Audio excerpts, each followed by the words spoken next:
Obesity in children, the weight of our children's futures.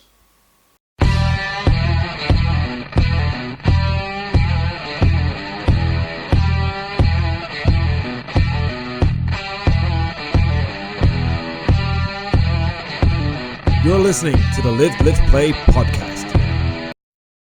Welcome to the Live, Live, Play podcast. I'm your host, Stephen Kinsella, and today I'm discussing the topic of obesity in children in Ireland. This topic it's talked about a fair bit. It's been on the national news, it's been on the radio. We work with a lot of kids in our program. We find that sometimes we get kids that would be on the heavier side. But when I did the research and I started looking into it a little bit more, some of the stats actually kind of shocked me a little bit. And what we're doing as a society on the outside looks like we're being proactive, but when it comes to looking at how it can actually work, maybe we're missing or we're dropping the ball a little bit. Have some studies, any kind of reference I give from specific studies will be in the show notes below. Please feel free to read them. Also, one of the last studies were conducted, that I found, and anyway, seemed to be a fair long time ago, so I think some of them might be wrong, or it could be getting better, not too sure. So let's begin, let's get into it.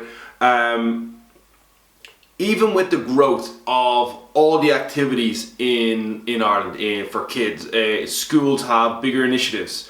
There's more sports, there's more inclusivity. Like gyms like myself that do kids fitness.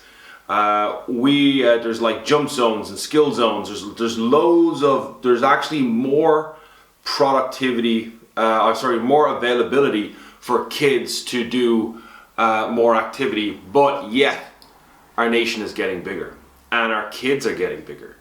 Why are we dropping the ball? If there's more availability than ever, why is this happening? And there's a few things, and I've got my own few thoughts on it, and I'm going to share them with you today.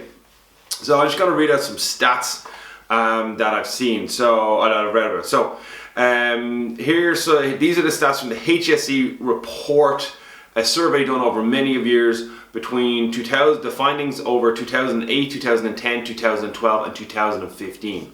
Okay, at least 1 in 5. Actually, since I read this, I've also read something else. 1 in 5 or 1 in 4 are overweight or obese in this country. That's children. Now, it's not surprising because 6 out of every 10 adults in this nation are overweight or obese. 6 out of 10. And it comes down to the fact as simple as monkey see, monkey do. Okay? So children tend to follow what is the norm surrounding them. And you know that saying of like you're influenced by the 5 people around you. That's generally the family unit. So you got to look at that from a point. And I'm not saying it's family. There's a bunch of different categories here that cause obesity in children. So we're going to kind of get it, but let me move on. So at least 5 more girls than boys are overweight or obese across all the ages. So in this study, they did they went with different age ranges, and as the stats came through, the girls tend to be more overweight, and actually as they get older, girls tend to actually have a higher rate of obesity than boys. Now, whether that's true, though, boys will kind of more naturally lean towards sports in their teens. We're not sure. Again, it's one variable of a huge issue that we're trying to look at today. Kids that attend DEIS, delivering quality of opportunity in schools, tend to have a higher level of overweight or obese, and the gap becomes even wider as the children gets older. So again, that is a school would be considered a disadvantaged school, would tend to have a more kind of a weight issue or obese issue, and as the kids grow older, it tends to become more prevalent. So again, this is all stated from the study. The study is from the HSE, and again, as I said, the show notes. It's a very big study, but these are the findings that I read. But these will be in the show notes.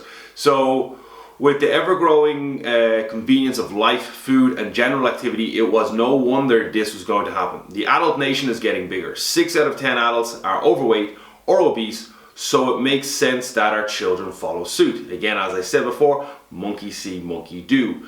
We consume more food than ever and move less. The basic of calories in versus calories burned kind of says it all. And I know some people will disagree with that saying, but I'm going to get into it in a second.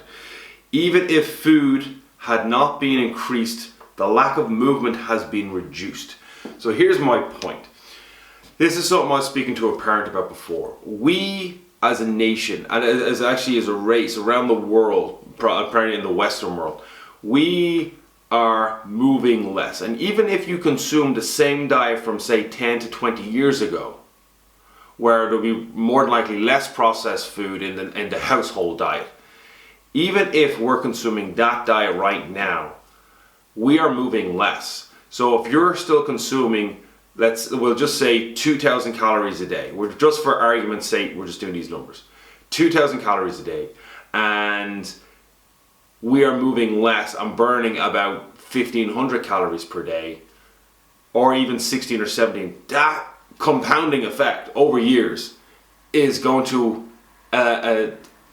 cause weight gain. It's simple, because we're moving less. We could still be eating the same, it still could be considered a healthy enough diet, but we're not moving as much. So yes, we're going to gain weight. That is what's happening, I think, across the board. Because we do see, when we speak to parents and I speak to people, I say, well, we do have a good, healthy family lifestyle, nutrition habits, but why would my child be getting bigger? Well, that could be it. Okay, so kids are playing less. Despite, this is more from the study, kids are playing less despite the plans to reduce the obesity rate by 10% by 2025. So 5 years they want to decrease, and this was from 2015 or 2017. They want to decrease by 10%. Fuck that. Sorry for language, right?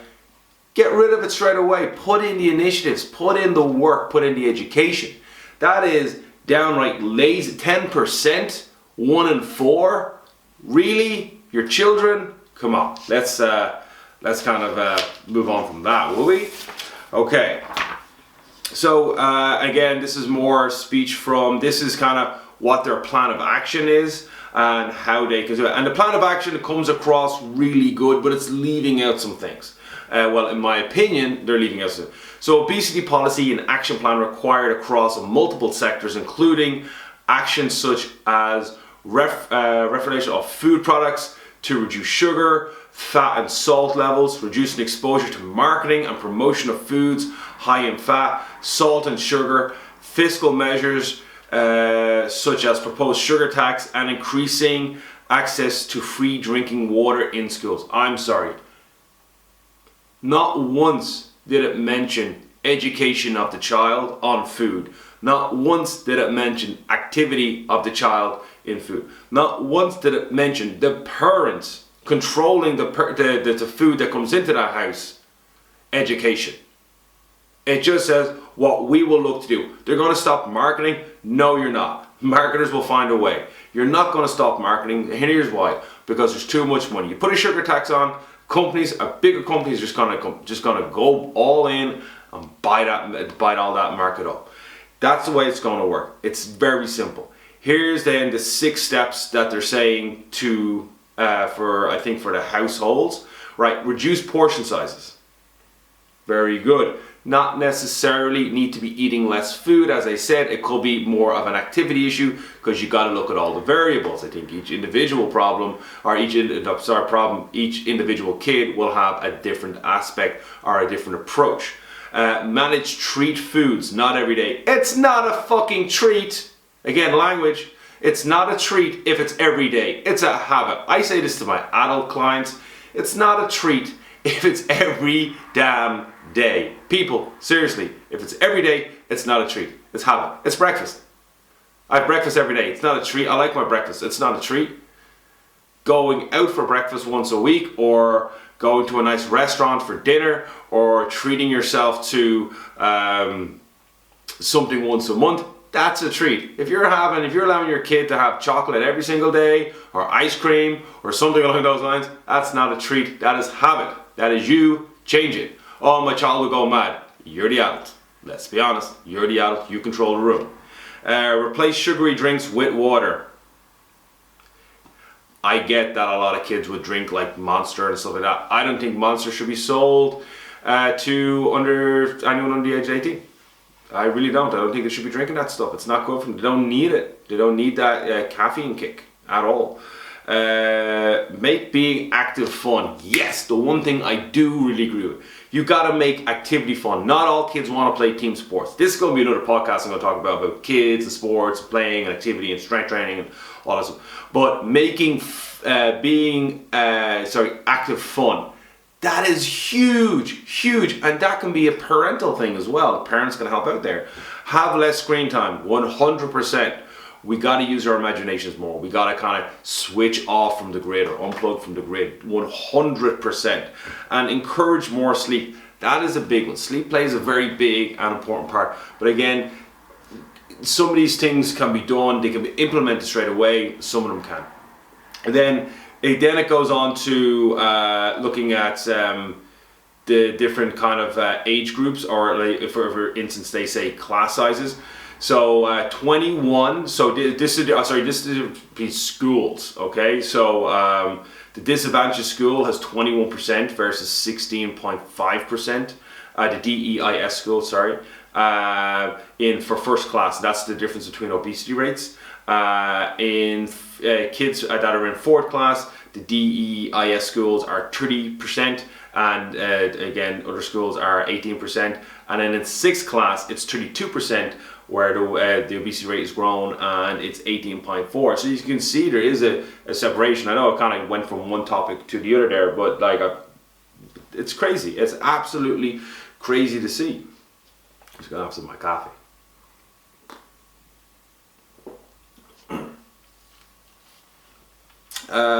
Now, moving on to the kind of health risks in that go along with that.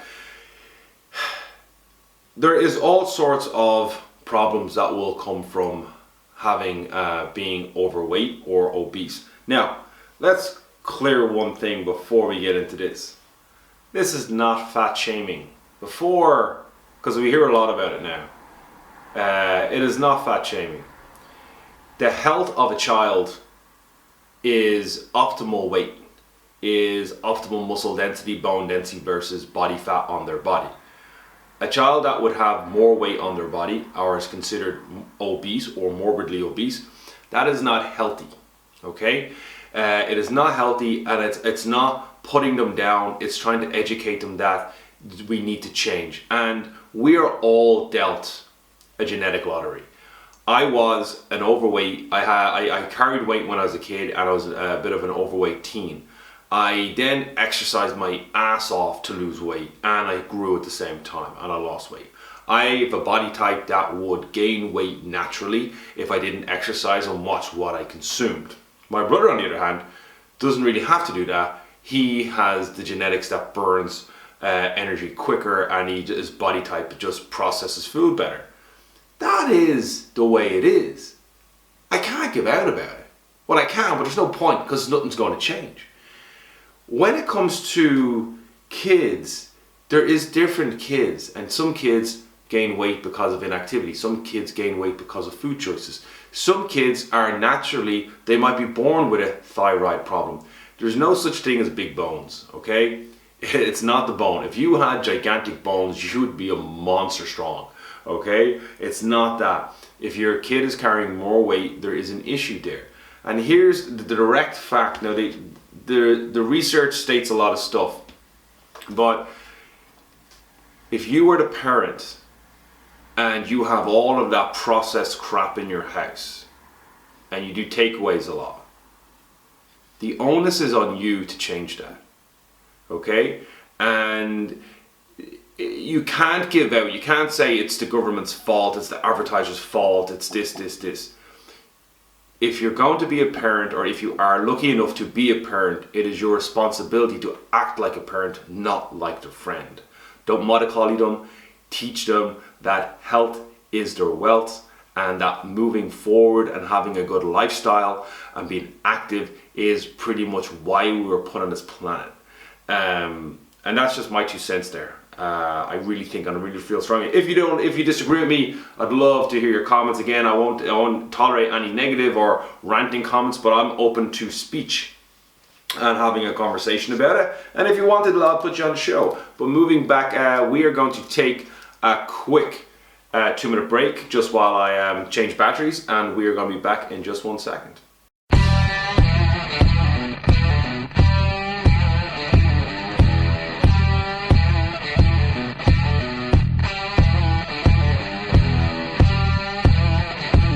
You're listening to the Live, Live, Play podcast.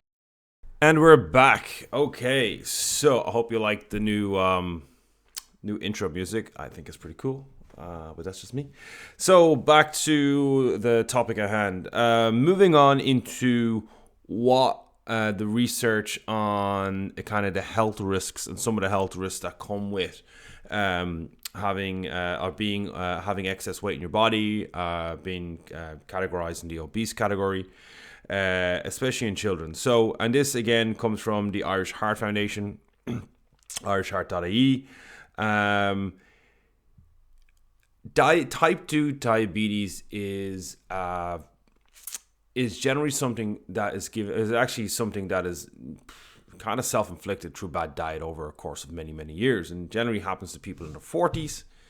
It doesn't always happen to people in the 40s, but research from the Irish Heart Institute, irishheart.ie, has seen children at the age of 12 with type 2 diabetes. Type 1 is something that you can be born with, or you can have an accident and end up that way. Excuse me. But type 2 diabetes is actually something that can be prevented. And in my honest opinion, I think if a child is allowed, has type 2 diabetes at the age of 12, I think that is a very, very big problem that needs to be addressed. Okay, this is what this is an outtake of the research from the Irish Heart, or the article the irishheart.ie posted. A diabetes expert has said that children as young as 12 years old were presenting with type 2 diabetes due to overweight and obesity. Now, the Irish Heart are talking about this because of the problem that comes with diabetes. A lot of my family have suffered with diabetes, aunties and uncles, and it is not a fun thing. It can lead to blindness, heart disease, all sorts of things, losing feet, because of just the body can't regulate itself properly. So Dr. Mary Ryan is a consult endocrinologist at Bon Scores Hospital in Limerick, with a specialist interest in diabetes, heart disease and hormonal health. Speaking to the Irish Heart Foundation, Dr. Ryan warned that the increasing rate of obesity and overweight in Ireland meant that type 2 diabetes was in epidemic portions. Epidemic portions. They don't throw those words around lightly. That's because children shouldn't have type 2 diabetes. That's why. Right? That's nuts. Okay? There is outliers. There's outliers and stuff happens. But that is a 1 percentile. It is not a growing trend. It's not a trend. It shouldn't be a trend. And it is just to the point, child abuse, if a child at the age of 12 is getting diabetes because of their nutritional habits and lack of activity. Let me go on. Sorry. Whereas in the past, type 2 diabetes was typically only seen in people over the age of 40. Dr. Ryan said it was now being diagnosed in younger children. Wow. Just wow. 4 years of age, 12 years of age. Do you think we have a problem? Yes. Is it child abuse? In my opinion, yes. I read a book by Dr. Bernstein. He was literally the guy that literally recreated how people deal with diabetes. It is 100% avoidable, and It is 100% treatable if done right. Guess what? Move More, Eat Better is the pretty breakdown of that gigantic book. And half of it I couldn't read because of the actual research and science I put into it, that he put into it. Crazy. Diabetes leads to all sorts of problems. Really, this should never ever be an issue. It shouldn't be an epidemic or a trend. It should be kids. Okay, they shouldn't have to deal with adult problems that are self-inflicted by adults. I don't think a child will self-inflict themselves to overeat or to consume that much food and be that inactive. I think that is an educational aspect, and I think that is not only the family unit, I think that is the culture of this country needs to change. Moving on, that's one bad thing. The next one is the removal of teeth due to bad diets. Now, there was a show on this on Channel 4, a TV show on the removal of teeth in children. And I've heard about it in Ireland as well. I spoke to a dentist who said that he's performed many extractions of teeth in children at the age of like 4 or 5. These are baby teeth that are being removed because of decay, because of sugary drinks, processed food, and just because they're not eating the correct food, they're not developing their teeth and they're rotting. Now, I have a 3.5-year-old. He is really particular about what he eats. And he won't eat a lot of food. He will eat some veg. He'll always eat his dinner. But there's a lot of stuff. He won't try anything. And to our bane, he won't try anything. Even some nice foods he won't even try. And I get some kids don't eat certain foods. I get that. But that does not mean substitute it for bad food. There is alternatives. There is other ways. Ask your doctor. Ask a nutritionist. Figure it out. We're pack animals. We follow the leader. Again, as I said, monkey see, monkey do. It's how we approach things. I'm not saying I know the answer 100%, but I'm saying there is ways around it, and you just got to look for them. If your child is children are that important, we have to look for it. We all as a society have to look for it. This study came from the Royal College of Surgeons, and it is shocking. All right. So the NHS. Now I know this is England, but like in all fairness, we're not too far behind them if we're not the same as them, according to the dentist I spoke to. The NHS figures obtained by the Royal College of Surgeons show there were 9,206 tooth extractions performed on children aged 4 and under in 2015-2016. Let me say that again. 9,206 tooth extractions performed on children aged 4 and under in 2015-2016, an increase of 24% since 2006-2007 due to decay. A 4-year-old shouldn't be having his teeth extracted unless he got like a knock. I got like hit in the face. That's the only reason. Like, and you got a loose tooth, you have to remove it. Or again, an outlying issue where the tooth was growing too fast, or the tooth underneath was growing, or something. But your baby teeth are meant to fall out, right? It's natural development. 9,000 extractions,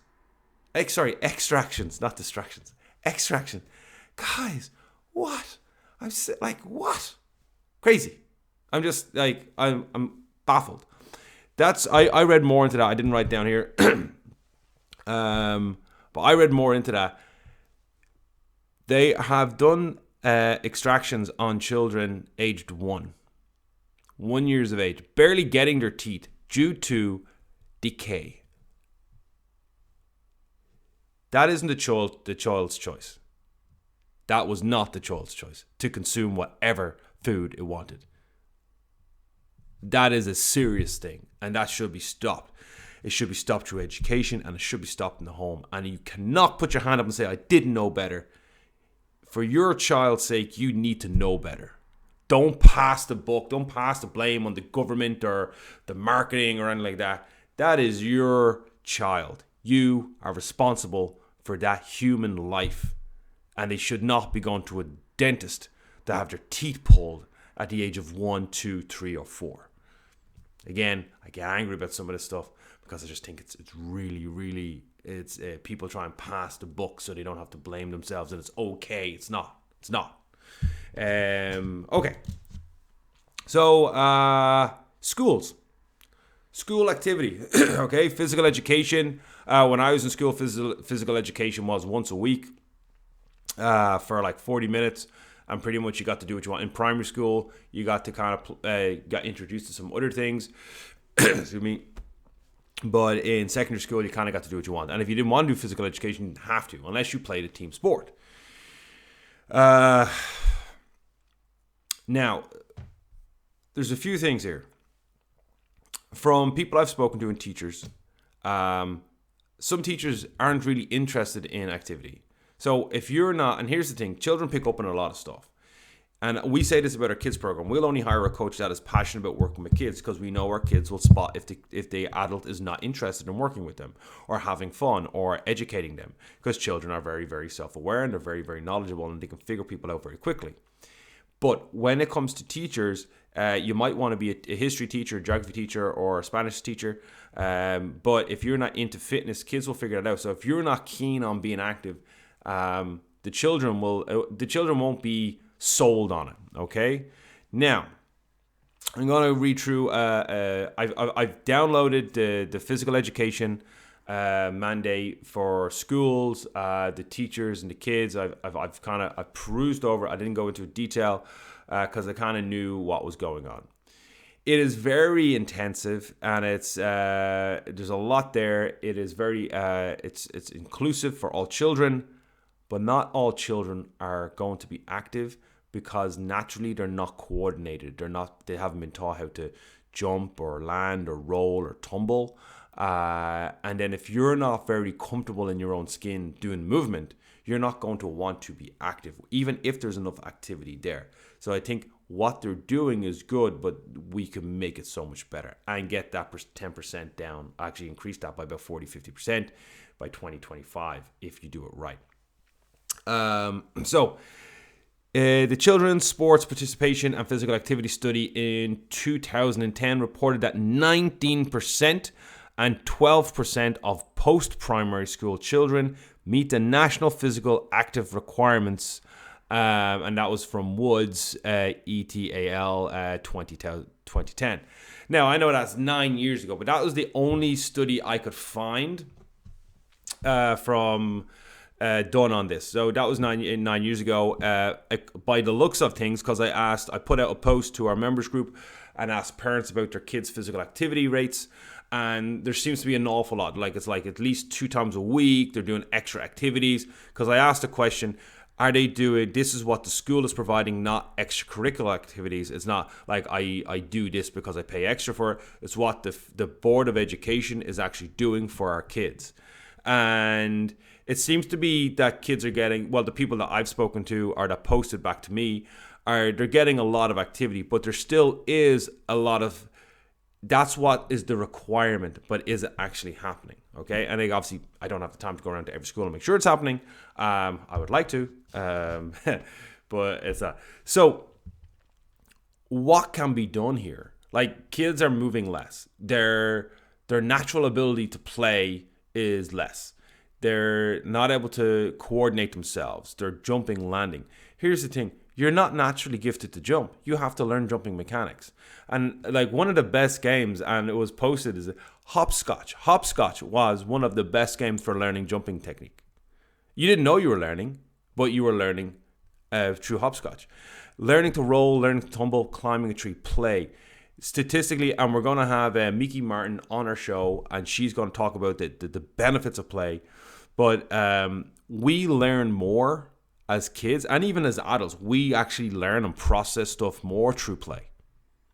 It's how animals learn to hunt in the wild, and it's how children learn the best is through play. So we got to get on that. We got to get on that train. We got to play more. We got to be more interactive.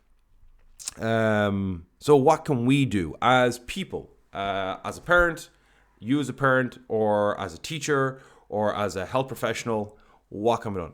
Well, I believe, and I categorically would state this, is that it starts at home. Don't pass the buck. If your child's not into, my child's not into sport, there is something your child would like to do that requires activity. Okay? And as I said, monkey see, monkey do. If you get up in the morning and you're active, and you're constantly active, and the whole family's active, eventually, even it's going to be hard for some kids that have not been active, they're going to fall in line. And at the end of the day, their health is more important than you being their best friend. So if you're saying, we're doing this because you're a child and I'm an adult, then let's go do it. But there is something, that's the last resort, but there is something that you can do to help them. Okay? Here's a few suggestions that I generally give out on the radio when I'm on Spirit FM. Weekly family outings, not just walks. Once a week, your family gets together and you do something as a family, regardless of how stroppy your teenager is, because it creates firstly the family unit, and then it just creates that if you do it enough, it becomes the norm, and the child might get up and go, oh, we have to do this today, but they're going to do it. And despite that grumpy tone of 11, 12, 13-year-old, they actually tend to enjoy it. They just don't want to admit it. Okay? No electronics on Sunday or Saturday or whatever day, or even in the evening at a certain time. When they come home at 6 o'clock, all phones go in a drawer in the kitchen, or on Saturdays or on Sundays, whatever day you want to choose, there's no electronics. Because if you unplug, they're going to be more interactive, okay? They're either going to read more, they're going to be more interactive with you, they're going to be more willing to want to do something. So if they know on Sunday they get up, they can't check their phone or go on their iPad or go on their laptop or play computer games, they're going to wonder, hey, what are we doing today? Okay? Little things like this. 10-minute family exercise in the morning. This is something that I think could be absolutely brilliant. If the family got up and is getting up early, oh my goodness, go to bed 10 minutes earlier. If you're staying up and watching your Netflix shows and you're concerned about activity of the family unit, then stop watching that show for an hour, go to bed an hour earlier, get up an hour earlier, and with your family, make everyone get up. And again, if you do it long enough, it becomes repetitive and it becomes routine. You get up, you do 10 minutes of active fun where you do some exercises, but you got to do it too. You can't just send your kid off somewhere.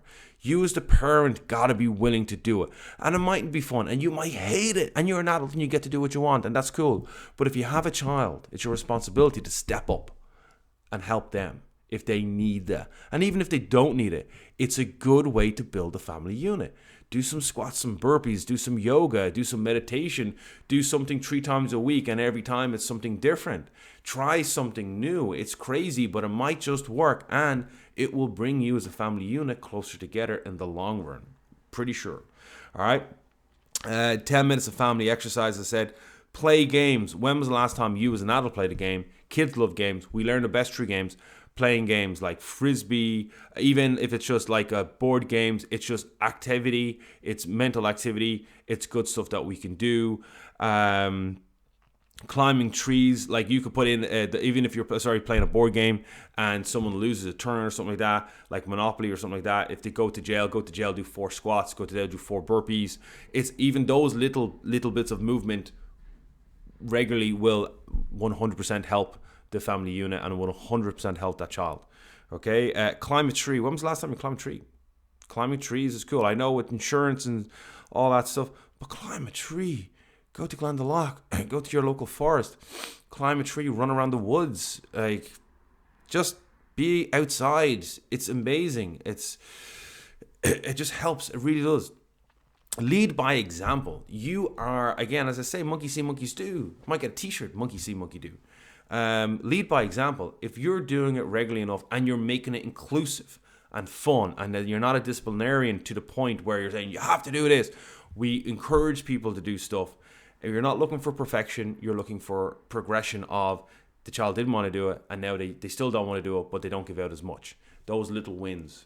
Okay, and stick on the here's one that I did before. I was asked to do it. And actually, in all fairness, I don't do it now, but it does work. 100% works, right? stick on your favorite song in the morning. All right? Firstly, your kids will either break their shit laughing at you, or they even might join you, especially the younger kids.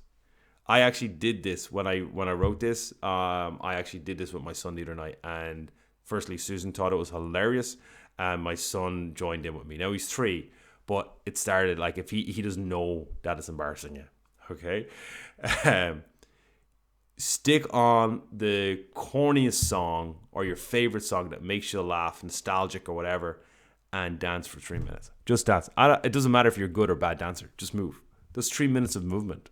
Okay, we were doing I think it was Backstreet Boys. Okay, I know that's bad. Backstreet's Back. That was the song that was on. We both ran into the kitchen and danced in front of Susan for fun. Jodie had loads of fun. I had loads of fun, and Susan laughed her ass off at me and thought Jodie was the cutest thing in the world. Okay, so they're little things that you can add in and you can do. Now, moving on.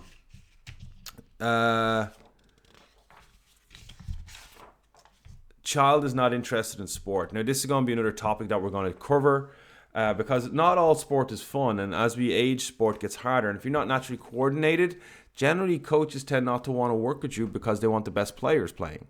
And unfortunately, that is the side effect of sport. It grows into the best players. I mean, that's just the unfortunate. Now, I'm all about sport, but it's for a lot of kids, that's how they stop being active. And for years, we've been told that to be active, play sport. It's not necessarily the case. My child is not interested in sport, does not like to exercise, is last to be picked. A kids' fitness program will help. Okay, this isn't a plug at me and our kids' program. We know what we do. We know what we do works. We know we're very good at it. But your child, there's a lot of Brand X Method Training Centers. There's a lot of coaches out there that are passionate about helping kids understand that exercise is good. Exercise is fun, and it can be part of your lifestyle. As I said, we're going to do another podcast on this. We have a lot lined up. But at the end of the day, after all is said and done, no matter how much people put out there for activity, our obesity rate in children is getting bigger. We can stop this, and it starts at home. Now, all the government initiatives will help, but it starts at home. Okay? Don't pass the buck. Don't pass the blame. Start putting in the work. If you don't know what to do, reach out to someone. Email me at info@fsmbray.ie. Tell me what the situation is, and I'll give you my honest feedback and my honest tips on how to get you there. If not, reach out to the HSE, to Sport Ireland, to any to your local government partnerships that about sports and inclusivity in sports. Reach out and ask them for help. Talk to more people and do your best, because your health is your wealth and your children are the future. And I know how much corny that sounds, but it's true. Thank you very much for watching. Please like and subscribe. Share it with your friends. Let them know that you listen to the Live, Live, Play podcast. We are on YouTube. Like and subscribe. Follow us. We are on Podbean and we are on Spotify. So you can watch us. You can listen to us in the car. You can listen to us anywhere. Guys, thank you for being on the show, for listening to the show. And I will see you next time. I am out.